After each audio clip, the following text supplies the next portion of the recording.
It was the first time I ever felt God lay something on my heart that I reacted immediately and did, and it was so rewarding.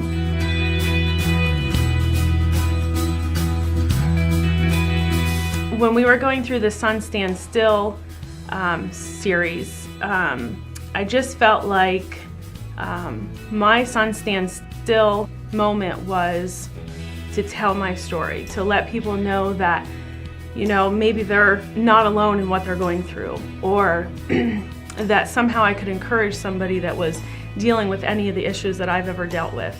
I have felt this before many times, and I've always swept them under the rug and felt like doors were closing, when as I look back on it, I feel like maybe I closed those doors because maybe I wasn't ready or just didn't follow through with what I should have.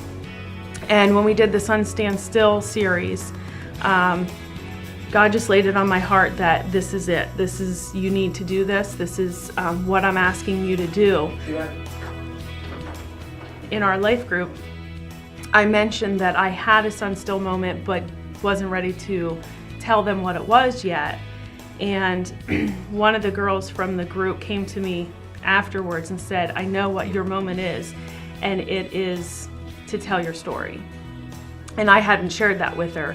And then that night when we got home and Chris and I were talking, he said, I know what your Sun Stand Still moment is. It's to tell your story. And that was just God's way of encouraging me that, yes, I am telling you this, and don't stop this time. I had an urge one day, a friend of mine, her dad was dying of leukemia, and God just laid it on my heart, you need to go and pray with this man. And I had never done that before, and I was scared, and I called a girl from our life group and I said, I don't know what to do. And she said, you need to do what God's telling you to do.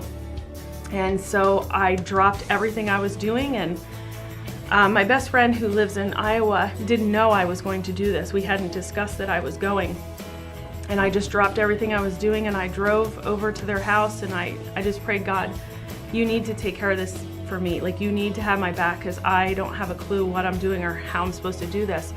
And I got there and had a great time with him, and I prayed with him. He couldn't speak at that time.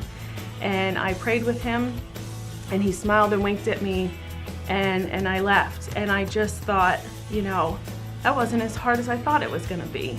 And when I got home, I got a phone call from my best friend who found out that I was there and shared with me that she had been praying that somebody would pray with her dad and share the gospel with him.